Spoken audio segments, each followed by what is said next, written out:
School Coalition. It is my pleasure now to introduce the effervescent and inspiring president of the Fast Growth School Coalition, Dr. Doug Killian. Doug? Greg, I can't even imagine that someone would ever use the phrase effervescent to describe me, but I appreciate that. And we're so glad that you're the executive director for our association. Thank you so much. It is my pleasure to thank two of our very special corporate partners for today's event, for sponsoring today's event. VLK, our friends in the architectural world, and then BOK, our friends in the finance world. If you ever get a chance to work with these folks, they're wonderful. And I would like to just thank them again for sponsoring this event and being such a friend to Fast Growth Schools Coalition. Well, it's my pleasure to introduce the speaker today. Many of you know him very well as he predicts everything that's going to go on in our enrollment increases and decreases. And he also predicts winter storms, from what I understand too. For those of you who don't know Bob Templeton, he is the son of a retired school superintendent. Bob learned early the value of the role of education, that it plays in the lives of families and kids. After graduating from Abilene Christian University, he shared his parents' desire to impact public education. And Bob saw value of enrollment forecasting and attendance zone planning, impacts of housing growth, and all those good things. And he actually created a corporation to do that for us. And now I want to just say on a personal note, I've known Bob probably for, I guess it's going on 10 years now. And I've had the pleasure of working with him in Hutto ISD and then now in Pflugerville ISD.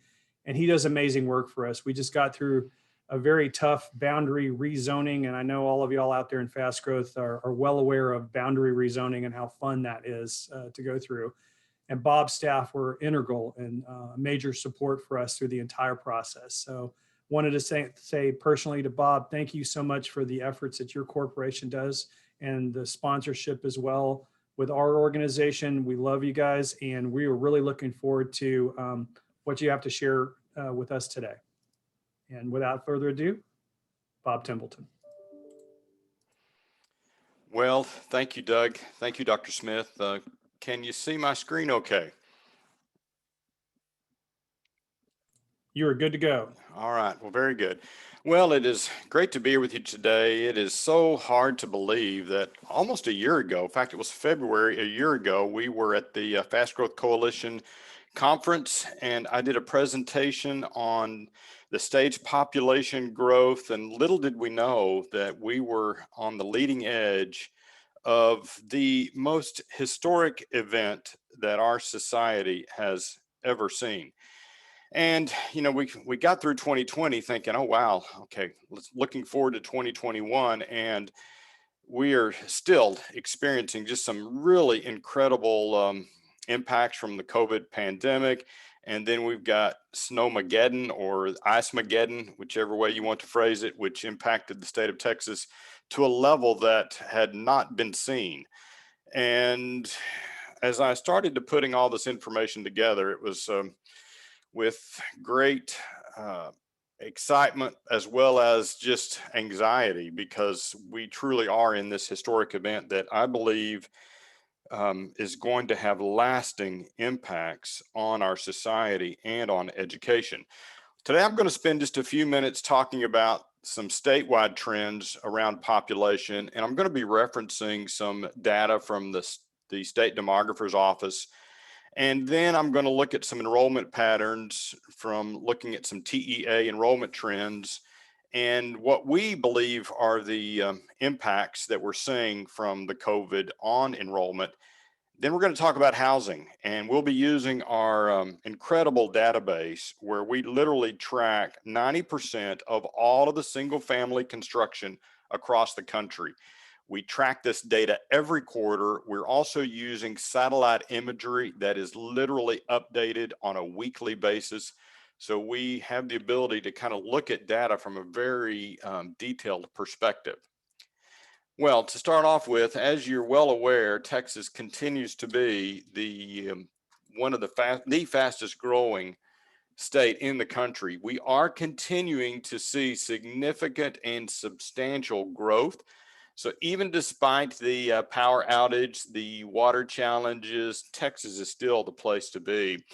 And just some real quick highlights. Of the estimated 2020 population for the country, it stands at about 329 million. Texas represents almost 9% of the total population.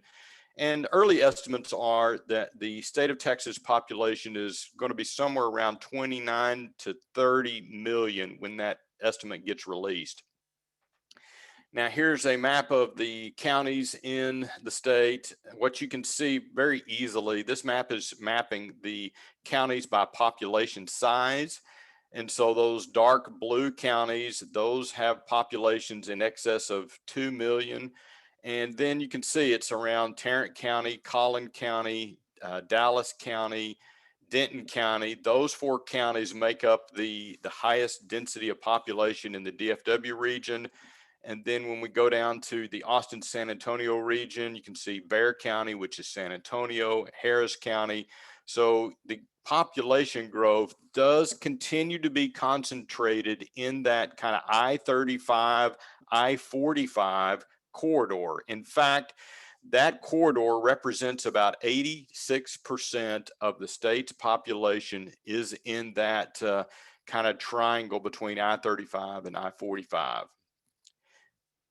Now, looking at, another way to kind of look at the data is how is the state changing? So these kind of salmon colored counties, those are counties within the state that are experiencing a decline in population. No surprises here. This is consistent with what we've been seeing over the last several years. And it's the urban counties that are seeing the largest amount of growth. And so there again, it's that I-35, I-45 corridor that's experiencing the most growth. Now, one of the other trends that we are watching is the push to the suburban rings. So the core counties of the urban areas, such as, Tarrant, Dallas, Travis, Bexar, Harris counties, those core counties to those urban centers, we're starting to see that population surging to the suburban counties. And this is being accelerated because of the pandemic's impact on remote work. So the ring is pushing further out. And I'll get into that in more detail when we start looking at the housing data. Now I want to jump to how is this impacting the enrollment in the Texas school districts. Now I want to talk pre-COVID. And this is a map of the Texas school districts across Texas. We've got over 1,000 school districts in Texas, and you can see the state's enrollment trend. Back in 2010, we're at about 4.9 enrollment in Texas schools. That does include the charter schools. And the number for the fall of 2019 was 5.49 million students in our Texas schools. Now, this is pre-COVID, the pre-pandemic. Now, I want to also point out, you can see the enrollment change. We had years where we were growing about, 70 to 80,000 students per year. And then starting in 2015, we started to see a little bit of a reduction in the rate of growth. And that was tied to the slowdown in birth rates. We actually kind of hit our lowest amount of growth in 2018, 2019, when we grew at about 32,228 students across Texas schools. We even saw a decrease in the total kindergarten enrollment in the state of Texas. Well, in 2019, it jumped back up. The early estimates that have been released from TEA are calling for a fall of 2020 enrollment to be estimated at about 5.3 million students in our Texas schools, which is a record. So we had a first time in recorded enrollment history, a decline in the state's enrollment. In fact, it declined by about 156,000 kids. Now, when I factor in that the state continues to be the fastest growing state in the country, and I am estimating that our school age population in the fall of 2020, had it not been for the pandemic, we would have likely been somewhere around 5.53 million students in our Texas schools. So a very significant drop in enrollment, about 156,000. Now, this is the report that was released from TEA back in January, and it illustrates that drop in enrollment compared to the 2019 enrollment. And you'll notice that the biggest drops were in those younger elementary grade levels. Pre-K dropped about 55,000. The kindergarten class dropped 24. So the largest drop was in those younger elementary grades. It's also in fifth grade and then in ninth grade. So those kind of transitional grade levels is where we also saw some of that drop. But we did have many of our areas where the high school enrollment actually grew. We did not see a decrease in total high school enrollment across our clients and across the state. So when we take a look at the enrollment change, as I showed earlier, we've been growing anywhere from 85,000 to, about 40,000, 32,000. This year's estimate is a negative 156,000 kids. I'm estimating that the reality is, if we were to take into consideration the population of school age students this fall, we really are down in excess of 200,000 kids across Texas schools.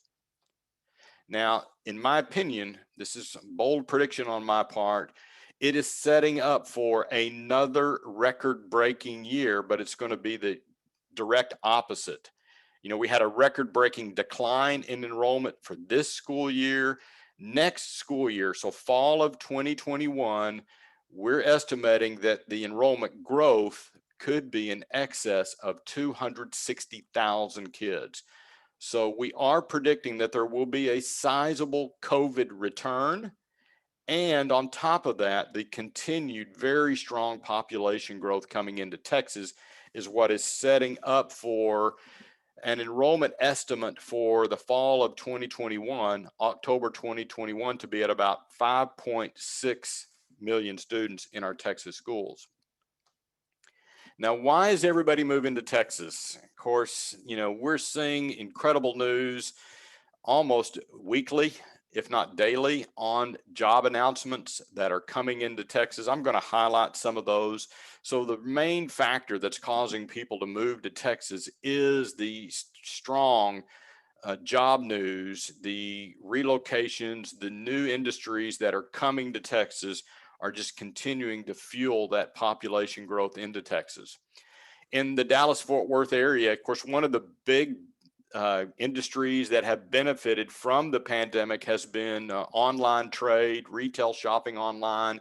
In fact, the Forney area is set to receive a new Amazon warehouse distribution center. That's going to add about 500 new jobs to that region. We're also seeing a very similar type of facility, the Walmart Fulfillment Center. That's estimated to create about 1,300 jobs. Also over on the Dallas side, the Uber headquarters is under construction, expected to be complete sometime in May of 2022. So that's adding jobs. So we're seeing, the advancement of logistics, warehousing, retail trade tied to online shopping. And we do believe that this is one area that the consumers are going to continue to take advantage of post-pandemic. So more and more families and individuals are going to continue to shop online and do more and more of that shopping through the delivery apps and associated with, food deliveries. Now, on the Fort Worth side, now I want to mention the Facebook expansion. It's not necessarily a big job creator, but it is adding property value. The big one on the Fort Worth side is the Charles Schwab headquarters that did open this past January. So it's officially open. It's in Westlake. It is located in the Northwest ISD boundary. It's a $100 million campus. And they also merged recently with Ameritrade. All in all, it could house about 6,000 workers. The Dallas-Fort Worth region continues to see expansion of jobs in the professional services industry. And so the DFW market continues to be one of the strongest areas in the country for continued job growth. But now we're going to head south, and the capital of Texas, Austin, is truly positioned to be a boom town like we have not seen in the last 50 years. Elon Musk, one of the wealthiest individuals in the country, has relocated personally from California to Texas. And with the Tesla electric vehicle factory, which is actually being built just along the 130 toll road, it's located in the Del Valley School District. It's the huge, the biggest news announcement that's kind of coming out of Austin right now. But it's a $1.1 billion factory, and they are racing to get this facility operational. The goal is to get it operational by the end of the year. It's going to be close, but for sure in early parts of 2022, they will likely be rolling out new electric vehicles out of that facility. But that's just one of the new announcements. Oracle is moving its headquarters from the Silicon Valley to Austin. They're building a campus, and it could eventually hold up to 10,000 employees. Also, this is even bigger news than the Tesla news, is the potential for a Samsung chip facility that potentially represents the largest chip manufacturing facility in the country, a $17 billion facility, which hopefully will take place in Austin. But it eventually could add, almost 2,000 jobs. And you'll notice in the estimated salaries, a majority of those would have a salary in excess of $100,000. And that's not all. This was just recently announced yesterday. We saw this in the news. SpaceX says it's working on a state-of-the-art manufacturing facility in Austin. And Elon Musk has also relocated his boring company that does tunneling engineering and produces tunnels. It's been relocated to the Pflugerville School District, also along that 130 toll road. Now jumping down, just to give you a little bit of a taste of something that's happening outside of the major markets. This is down in the Corpus Christi region. And just to give you an example of all the different areas that are taking place, this is just north of Corpus Christi. It's actually located in Sinton ISD, very small Sinton ISD, about to receive a $1.9 billion electric arc furnace steel mill. So they're going to be producing steel. And it's also going to span additional jobs, additional businesses will be relocating around that Steel Dynamics facility. And it's going to add an additional 1,000 jobs to that region. So the jobs are incredible right now in terms of new jobs that are coming to Texas. Now, it is going to be different for the different regions. And I'll start by just talking a little bit about the Austin region. You can see from the unemployment rates, we use unemployment as a guide on the health of a region's economy. And you can see prior to the pandemic, we had very low unemployment rates, below 4%. In fact, those Austin rates were in that 2 to 2.4% unemployment, which is a little bit of a challenge. So when the pandemic came into play in March, the unemployment rate shot up to over 12%. When we began to reopen slightly in the summer months, we did see the unemployment rate drop.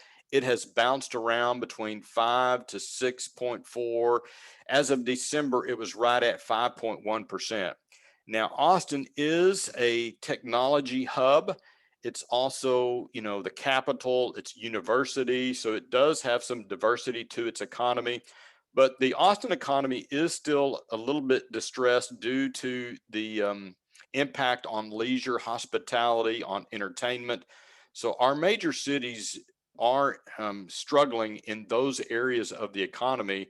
And that's the one area that as we get more of the state vaccinated and as we continue to open business, that piece of the region's economies will improve significantly over time.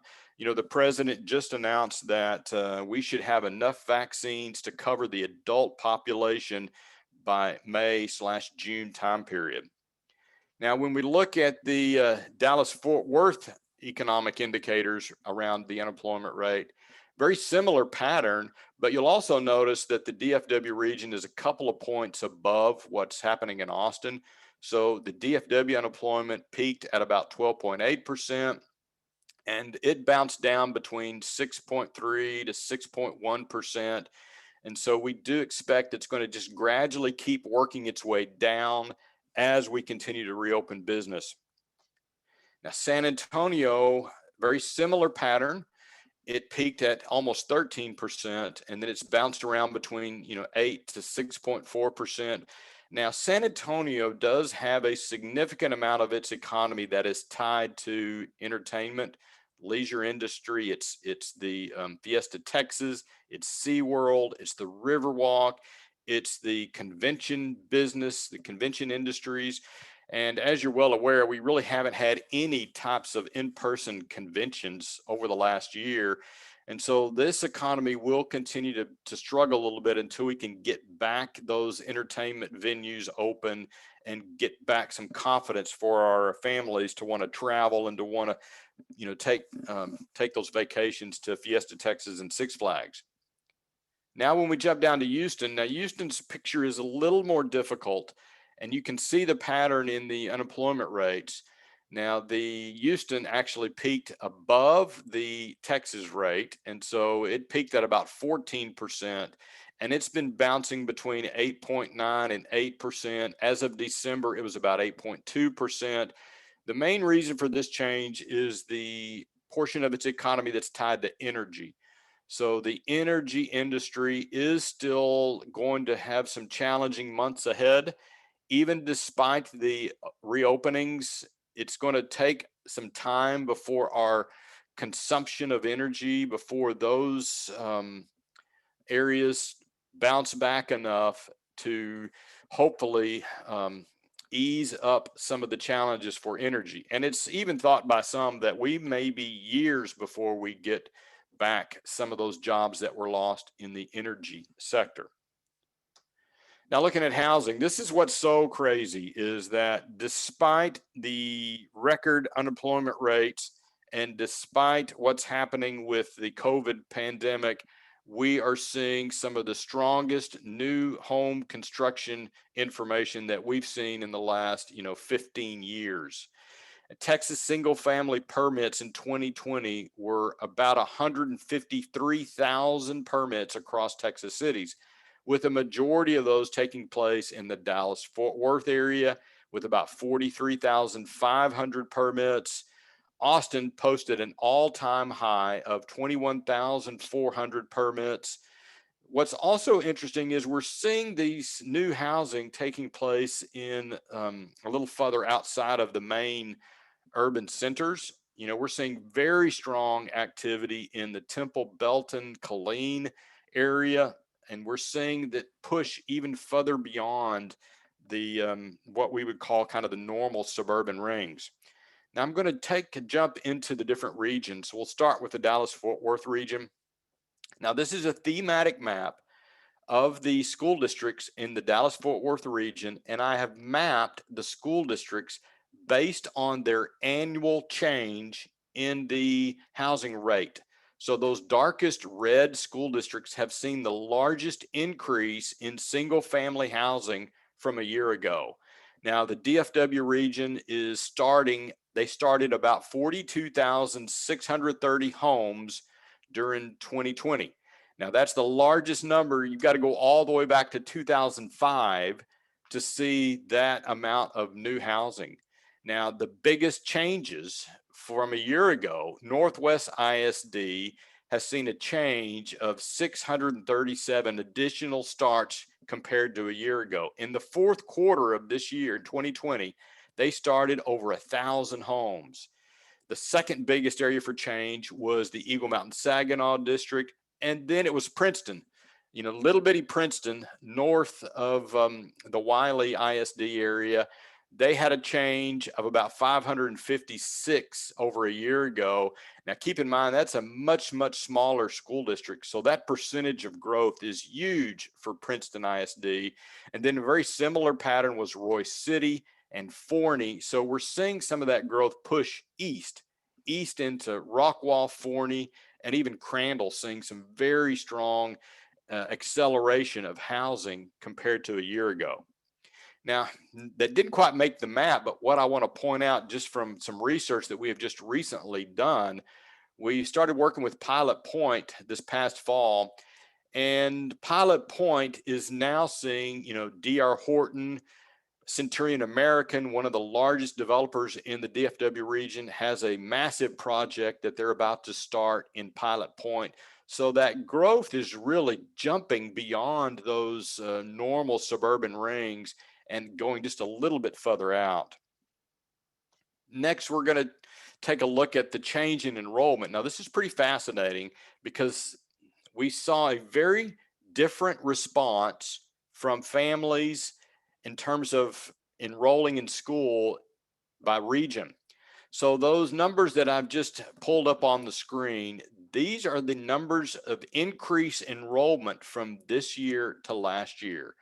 And so you'll notice, Forney, 787, Roy City, positive enrollment growth, Princeton, positive enrollment growth, Northwest, also positive, Eagle Mountain Saginaw, positive, and then look at Prosper. You almost couldn't even tell that they had a COVID impact because they still grew over 2,000 kids. And then you've got Community, a much, much smaller school district. They also experienced record-breaking enrollment growth despite what happened with the COVID pandemic. Now, here's our ranking report looking at the annual closing ranking for the DFW top 20. And I've highlighted those yellow school districts that are highlighted in yellow. Those are the school districts that have seen the largest surge in housing. And you'll notice that Denton ISD is up there toward the top, Northwest, Eagle Mountain, Forney, Princeton, Roy City, and Melissa. Melissa also seeing huge surge of growth in housing in the Melissa School District. Now, one of the other key pieces of data that we look at is that future column on the far right of the screen. That future column is giving us indications that the developers are starting their due diligence on land to begin to deliver lots. And what you'll notice is Northwest ISD has over 45,000 futures. So the developers are really working that district over, and there's going to be housing growth in Northwest ISD for beyond 20 years. And then Forney's got 26,000, and then both Prosper and Denton have more than 19,000 futures. Next, we're going to take a look at the Austin region, and I've combined these two regions, Austin and San Antonio. In Austin, as I mentioned, they had a record-breaking year for permits issued. They also had a record-breaking year for new home starts. The 2020 annual number was 21,428. And those darkest red school districts are the school districts that have seen the largest change in that annual housing from a year ago. And I'll point out that Georgetown is really moving up the list. Now, what's significant about Georgetown is that historically, a large share of their housing growth was tied to Sun City, which is a age-restricted retirement master plan community. So they had, several hundred homes a year were being built in the Sun City development. Well, now the largest share of growth is coming up north, or coming up from the Round Rock region, coming up into the southern portion of Georgetown. So now their housing is primarily driven by the traditional subdivision growth that would be more likely to generate homes with children. Now, the other one I want to point out is Hayes, down in the southern part of the Austin region. Hayes saw a huge jump in starts over the end of 2020, and then Del Valle and Manor seeing some pretty significant bump in starts as well. Now, when we look at San Antonio's annual start rate is right at 16,405.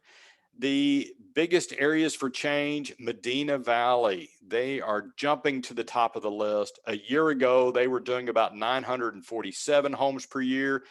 Now in 2020, they ended the year with 1,547. So a huge change for Medina Valley from a year ago.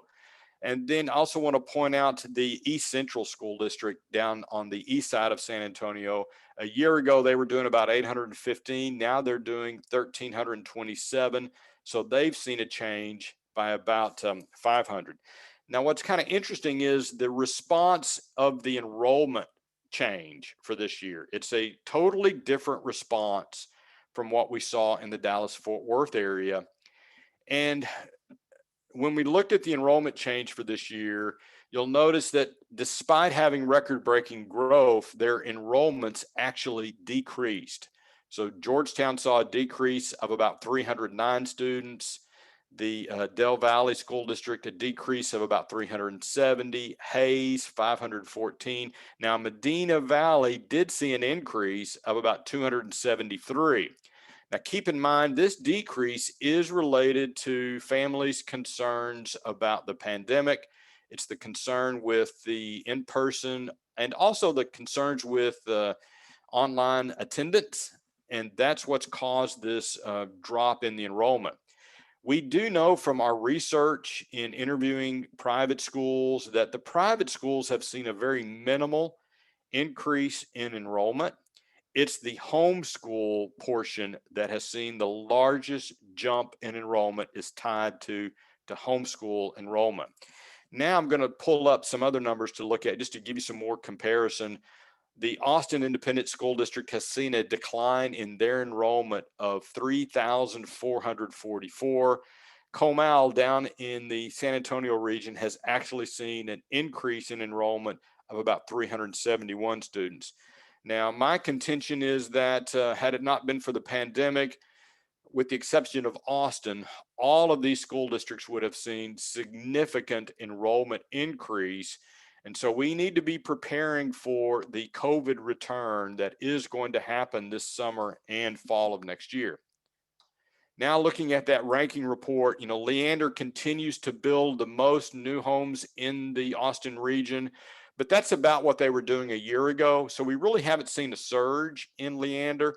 But when you look at, Georgetown, Hayes, when I start to compare the number of closings versus the number of starts, most of these school districts are starting more homes now than they are closing, which is indicating that we're going to see a huge surge in families over the next several years. Now, one of the others I'll point out, some of these smaller ones that don't always get a lot of attention, but Dripping Springs, very strong growth. Gerald, Liberty Hill is, one of those areas that families are moving to because it's just outside the high density areas of Austin. They can feel like they're getting a little bit outside the urban core, but still be close enough to the amenities of the city. Elgin also starting to, jump up. They've increased by almost 100 homes annually than they were a year ago. Taylor, another one of those where we are seeing production builders, D.R. Horton, and production builders are making their way outside of those normal suburban school districts. Looking at San Antonio, North Side continues to be the school district that's building the most new homes. But then I want to show the change, between Comal, Judson, and there's Medina Valley, and it's not as large enrollment as these other school districts. So its percentage of growth is in that, double-digit percentage of growth. New Braunfels jumped up here, and also Seguin and Navarro, some of these smaller school districts starting to see some huge bumps in their home construction. Now I want to go to Houston. As I mentioned earlier, Houston's a little bit of a different story. The annual pace in Houston is about 36,739. And keep in mind, a few years ago, they were doing over 40,000 homes a year. Lamar Consolidated is the school district that is producing the most new homes. And they've jumped up into that top spot this year. Previously, it would have been Cy-Fair and Fort Bend. Those school districts would have been in the top spots, but Lamar Consolidated has jumped up. Katie's in the second spot. And you can see the amount of change from a year ago. Lamar has increased almost 1,600 more homes than what they were doing a year ago. And then Alvin's seeing about 454 more homes. Spring is seeing a significant surge. Part of that's due to the Exxon headquarters being in their school district. So we are seeing some new housing related to the location to the Exxon. Now, when we look at the enrollment patterns for the Houston area, most of them saw a declining enrollment despite the strong housing. But I want to point out Cleveland. Cleveland is kind of the outlier for the Houston area. They've actually seen record-breaking growth continue. Their enrollment actually increased 1,319, and it's in some of the area of the school district that's unincorporated, and we're seeing some just really high growth. That the housing is quasi manufactured type housing, and it's a little less regulated than what we see in the normal city jurisdictions. Here's the ranking report for the Houston region. Lamar is number one, 4,500. And then those yellow shaded areas are where we're seeing the biggest surges. Some of those that I'll point out as well. Magnolia is also starting to pick up. Waller, some of those are a little further out, but they are seeing the surge in housing. Now, key takeaways. I know that was a lot of information, and I'll look forward to having some discussion and answering questions, but we are in a historic time. Despite the pandemic and the recent winter storm damage, Texas is still the place to be. I was asked just recently if the electric grid or the problems with the storm would have any impact on the population growth, and my response is no. These job relocations are already in the works. The Tesla plant, these big announcements, they're already in the motions to come this way. Truly, the winter storm did expose some problems and some challenges that we have with the energy grid, but the reality is we're going to continue to grow. Now, the vaccine rollout and the reopening will continue to help the economic recovery. So more and more people are being vaccinated. And right now, about 13% of the Texas population has received at least one dose of the vaccine. And as we accelerate that with the Johnson & Johnson additional vaccine, we are hopeful that we can get some pretty substantial coverage by this summer. I think that is going to set us up for a more normal fall, the fall of 2021, which is then going to help us to achieve that 5.6 million students in our Texas schools. Now, the suburban rings continue to see the largest share of growth, but I'll also add we're seeing it push even further. It's in Pilot Point, it's in Taylor. Now, I'm even seeing D.R. Horton in Burnett ISD, which is even further outside of Liberty Hill, but the production builders are pushing further out. One of the reasons why they're pushing further out is to get to those lower price points. The land is a little cheaper. The development requirements a little less challenging. So they're pushing to the outer rings to get to the lower price point and to get some space. Now, some education takeaways. We are in the most historic time of change that our society has ever seen. And it is remarkable what is happening to how we work, how we travel, how we consume, how we shop. And many of these changes that have accelerated during the pandemic will stick. So we will see a change in retail, we'll see a change in how we work, and we're going to see a change in how education is delivered. Remote learning is here to stay.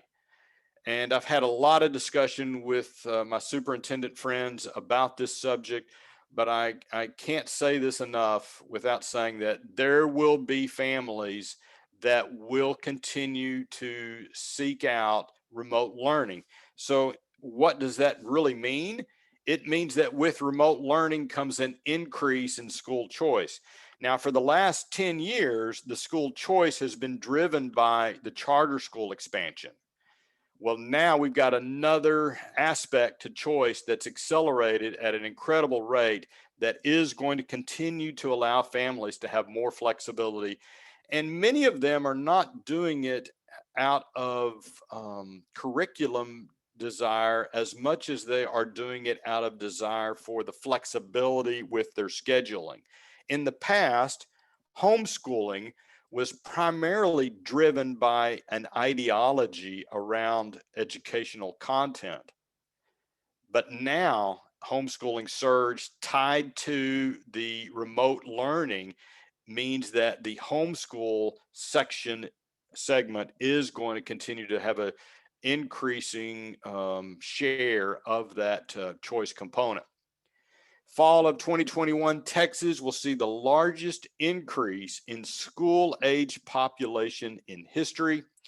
The big question is, how many will choose the local school district? Well, Greg and Doug, that's my presentation, and I'd be happy to answer any questions. And I'll also make this available to share with the attendees. Well, thank you so much, Bob, on behalf of the Fast Growth School Coalition, all of our partners and members. We certainly appreciate your in-depth look across the state of Texas.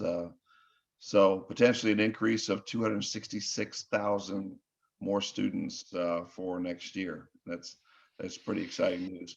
We've had a couple questions pop up, and I was asking, I think one of which was that did the financial crisis in 2008 lead to any of that decline in 2015-16 that you showed initially? Some of your graphs. That's a great question. Our understanding is, okay, sometimes when there's a financial crash, it can have an impact on birth rates. And so, but the majority of the birth rate slowdown led to that slowdown in growth. Well, the millennials are ages roughly, mid 20s to early 30s. And we are starting to see that the millennials delayed marrying. Many of them delayed in moving out and getting on their own. But now we're seeing the millennials are starting to have their children. They're starting to move to the suburbs. And so that slowdown from a couple of years ago was tied to the millennial birth rate. Well, now the birth rate is starting to pick up because those millennials are starting to have kids. I have two millennials, and I'm proud to say that I am now a first-time grandfather. So our daughter had our first grandchild a couple of months ago. So we're starting to see it happening even in our family. Great question. Okay.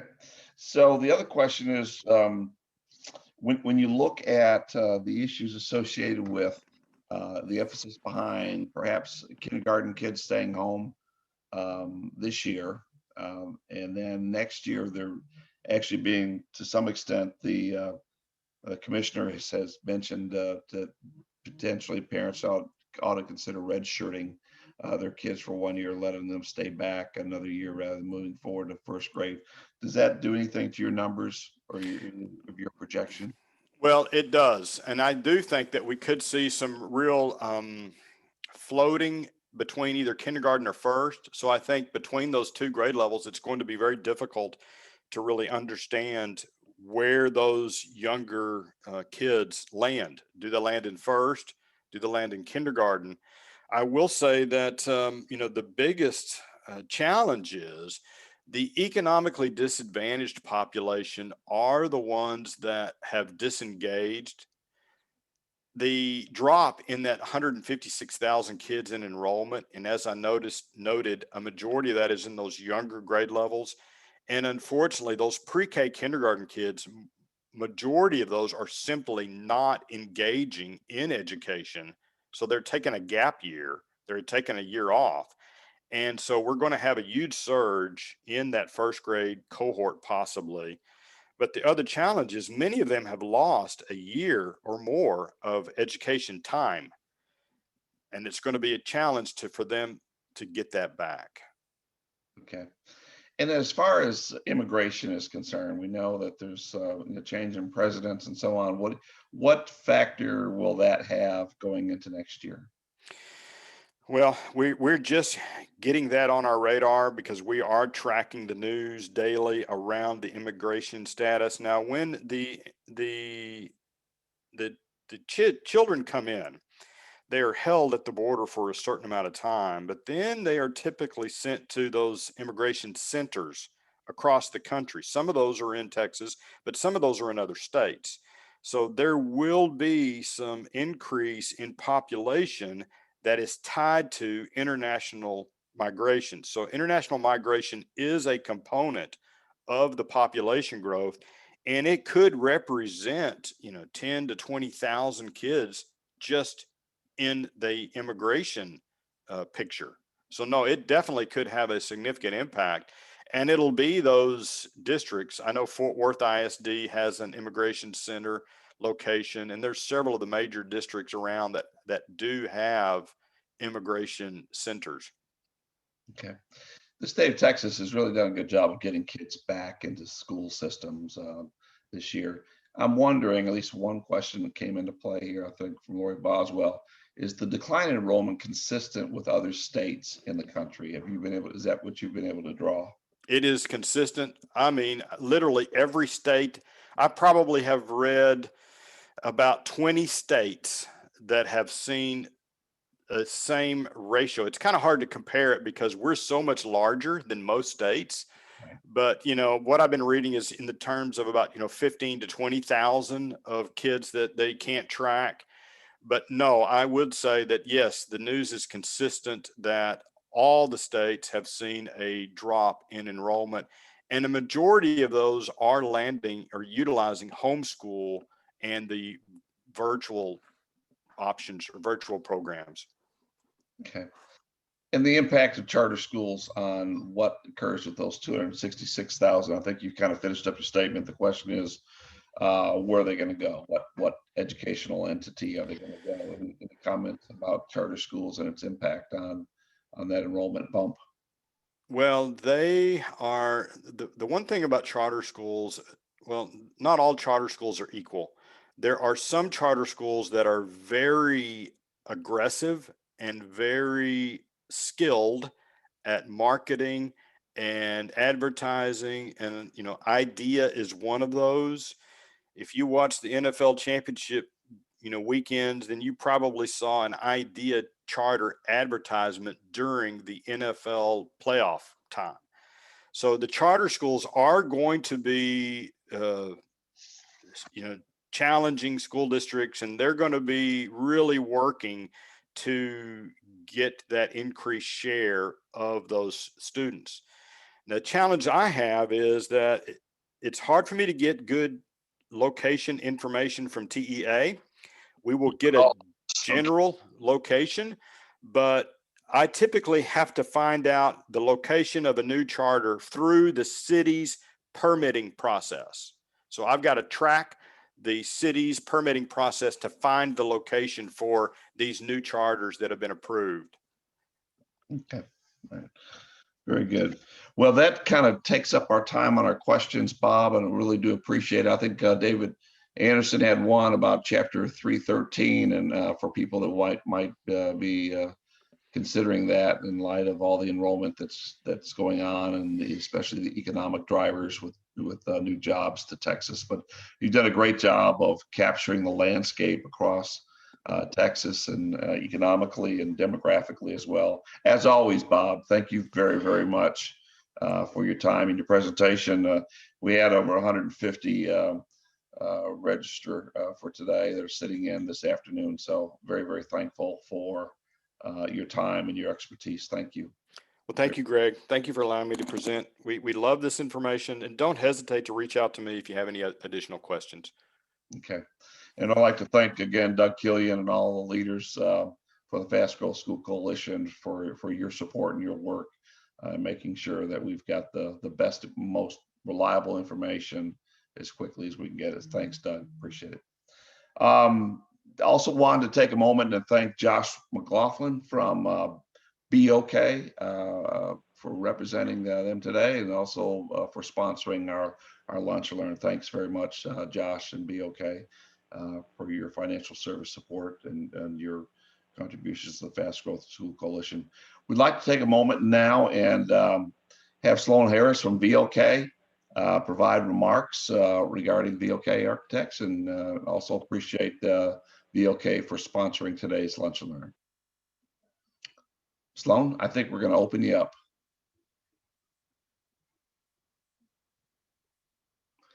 If he's not here, we might go to Scott. Scott, are you in the house? Yes, sir, I am. Okay. I am here. Yeah. Hey, I don't have a speech to make. I just appreciate the opportunity to partner with the Fast Growth Schools Coalition. Y'all are doing some amazing and very important work. And sorry to hear the governor threw a few more challenges at you yesterday. So good luck with that. And we're thinking about you. And if there's anything we can do as an architectural firm to help you through this spring and through the months ahead, please don't hesitate to reach out. Thank you very much, Scott. Appreciate your comments as always, as well as your support. Thank you. All right. So I think Olivia's going to put some dates and times and things up here in a moment. But we wanted to certainly thank everyone again for tuning in and for being a part of this conversation today. We wanted to let you know that the slide presentation will be loaded up on our Fast Growth School website, and I think within a couple of days we'll have the video from Bob also available for you to replay for you and or staff or board members as well.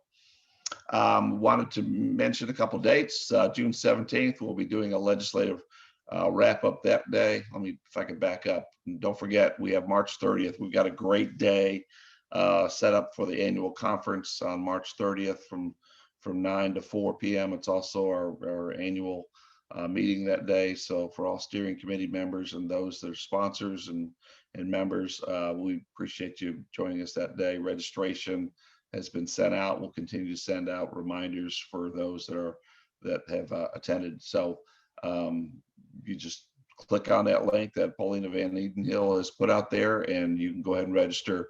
Again, this is going to be a superintendent driven meeting, but we have great opportunities for you to meet during roundtable conversations during the lunch hour as well, with some phenomenal vendors and people that have supported Fast Growth School Coalition as well.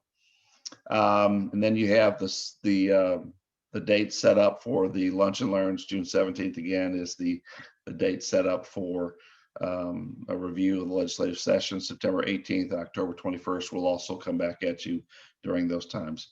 But we do appreciate you joining in. Doug, anything on your side of the house that you'd like to add before we close down? Just thanks, Bob, and our sponsors and you and the folks at Fast Growth. We appreciate you guys, and thank you all for joining us today.